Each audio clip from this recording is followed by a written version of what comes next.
자기만의 것이 제일이라고 생각하는 일본에서 경악할 만한 일이 벌어졌습니다. 그 중심에는 한국인 남자 김동현 씨와 일본인 아내 아사코 씨, 그리고 그들의 사랑스러운 딸 김아온 양이 있었습니다. 김동현 씨와 아사코 씨는 7년 전 서울의 한 교류 행사에서 처음 만났습니다. 문화와 언어, 습관이 달랐지만 두 사람은 서로에게 빠르게 마음을 열었고 결국 국제 결혼에 골인하게 되었습니다. 아사코 씨는 한국 문화에 깊은 애정을 갖고 있었고 결혼 후에는 서울 강남의 최신 아파트에서 동현 씨와 함께 살기 시작했습니다. 그 아파트는 그야말로 첨단의 결정체였습니다. 사계절 내내 쾌적한 온도를 유지하는 온돌 보일러 시스템과 스마트홈 기술, 층간소음을 완벽히 차단한 구조까지. 아사코 씨는 처음엔 다소 생소했던 한국의 온돌 문화에 감탄을 금치 못했고 이내 이건 정말 천재적인 발명품이야 라며 친구들에게 자랑하기도 했습니다. 딸 아온 양은 태어나면서부터 따뜻한 온돌 바닥 위에서 기어다니고 뛰놀며 자랐기에 따뜻함은 그녀에게 곧 집의 감정이기도 했습니다. 그러던 어느 겨울 아사코 씨의 아버지의 팔순잔치를 맞이해 가족 모두가 일본의 아사코 씨 본가를 방문하게 되었습니다. 그곳은 일본에서도 눈이 가장 많이 내리는 지역 중 하나로 꼽히는 도호쿠 지방의 한 시골 마을이었습니다. 전통적인 목조주택으로 단열이 좋지 않아 겨울이면 실내에서도 입김이 나오는 곳이었습니다. 비행기에서 내려 눈보라 속을 뚫고 시골집에 도착했을 때 아온 양은 처음엔 흰 눈을 보고 환호성을 질렀지만 이내 얼굴이 굳기 시작했습니다. 바닥은 차디찼고 방 안은 쌀쌀했습니다. 중앙난방이 아닌 각 방에 놓인 작은 전기 히터와 코타츠만이 겨우 추위를 막고 있을 뿐이었습니다. 그날 밤 아온 양은 이불 속에서 칭얼대기 시작했습니다. 아빠 너무 추워. 나 한국 집에 가고 싶어. 김동현 씨는 딸을 품에 안고 아무 말 없이 등을 토닥였습니다. 아사코 씨도 미안한 마음에 눈시울을 붉혔습니다. 본가의 부모님은 그런 손녀의 모습을 보고 마음이 무거워졌고 동현 씨는 그날 밤 혼자 부엌에서 조용히 핸드폰을 꺼내 검색을 하기 시작했습니다.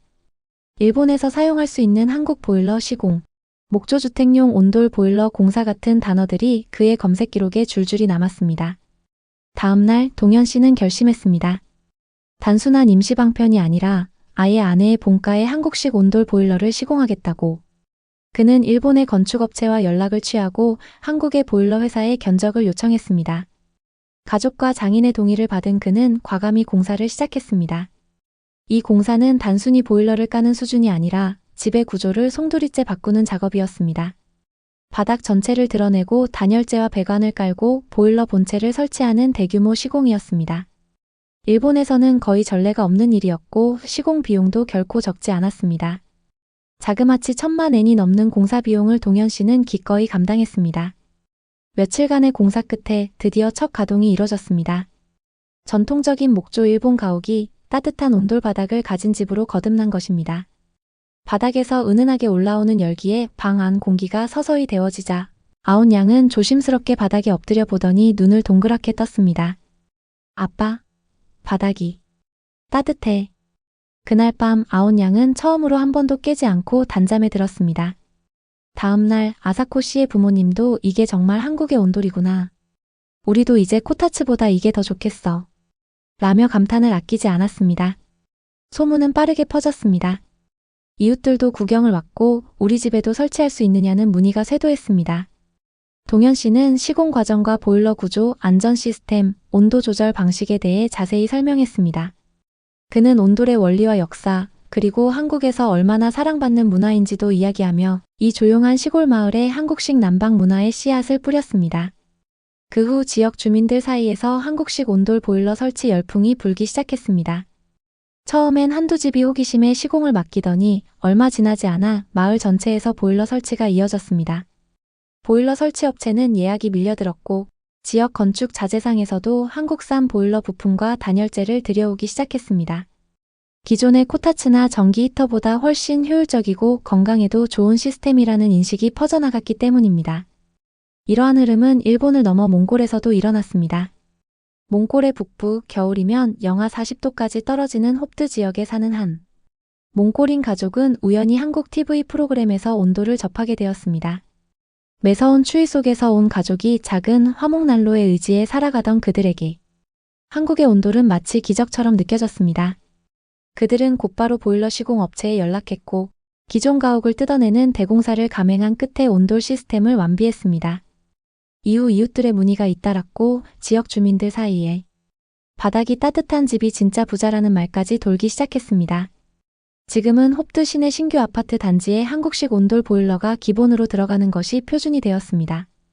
이러한 흐름은 점차 일본과 몽골 전체로 확산되었고 최근에는 일본과 몽골에서 새로 짓는 아파트에는 한국식 온돌 보일러 시스템이 기본 옵션으로 포함되고 있습니다.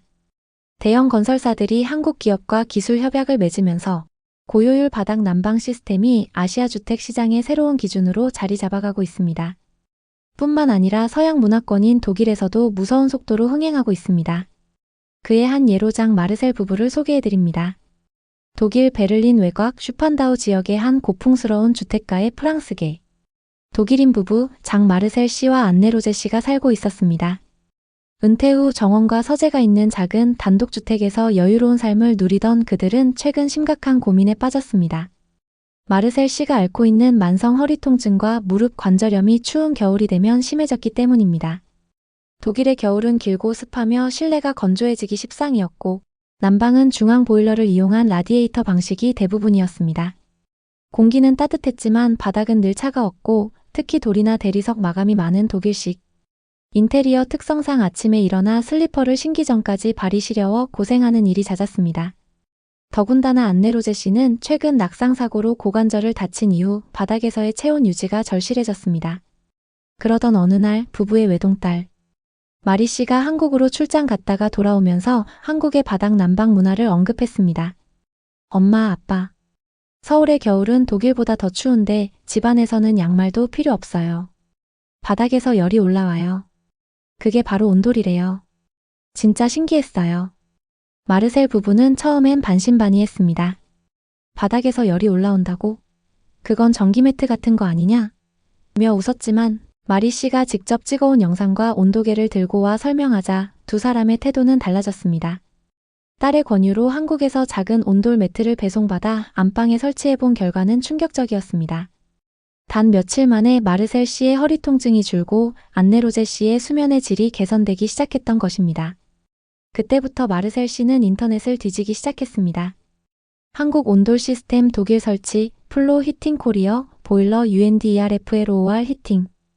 독일 기술자 커뮤니티에도 질문을 남기고 주독 한국문화원에까지 문의를 했습니다. 그러던 중 베를린에 거주하는 한 한국인 기술자 박준호 씨를 만나게 되었습니다. 독일 현지에서 건축학을 전공하고 난방 설비 회사에 근무 중인 그는 부모님의 부탁으로 자신이 살고 있는 집에도 온돌 시스템을 직접 설치한 경험이 있었습니다. 온돌은 단순한 난방 기술이 아닙니다. 사람의 건강과 삶의 질을 바꾸는 문화죠. 마르셀 씨는 박준호 씨에게 설계와 시공을 의뢰했고 마침내 집 전체를 개조하는 대공사가 시작되었습니다. 기존의 라디에이터를 모두 제거하고 바닥을 드러내 단열재와 파이프를 설치하는 일은 결코 간단하지 않았습니다.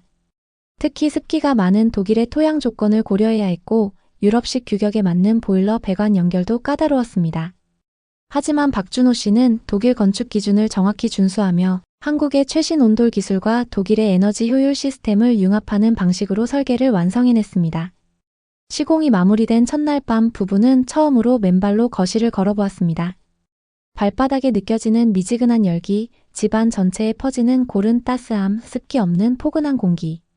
그 모든 것이 낯설면서도 놀라웠습니다. 그날 이후로 마르셀 씨는 더 이상 전기 담요를 찾지 않았고 안네 로제 씨는 무릎 담요 없이도 아침을 맞을 수 있었습니다.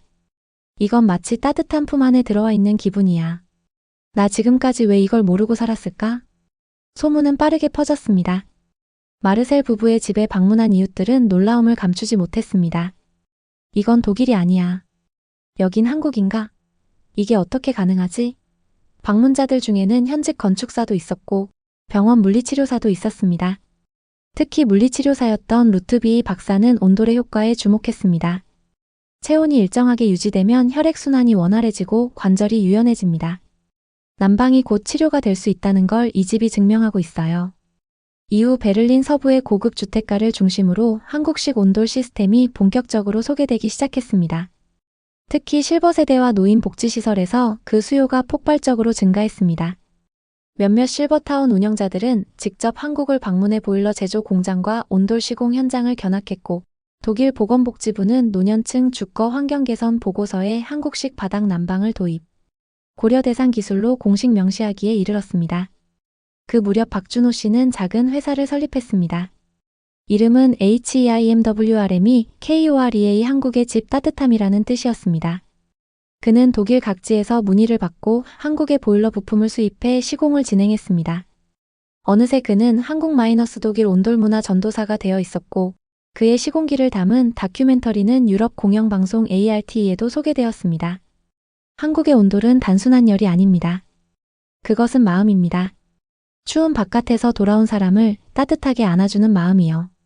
마르셀 씨는 이마를 곱씹으며 오늘도 온돌 위에서 책을 읽습니다. 안네로제 씨는 다시 꽃을 가꾸기 시작했고, 마리 씨는 부모님의 미소를 보며 말합니다. 한국은 우리 가족에게 따뜻함을 선물해준 나라예요. 이처럼 한국의 온돌은 이제 국경을 넘어 사람의 삶을 바꾸고 문화를 바꾸는 위로의 기술로 자리 잡고 있습니다. 단순한 난방 기술이 아니라 사람과 사람 사이의 온도를 높여주는 따뜻한 다리가 되어가고 있는 것입니다. 다음 사연에도 전 세계 속에서 감동적인 한국의 사연을 여러분께 선보이겠습니다.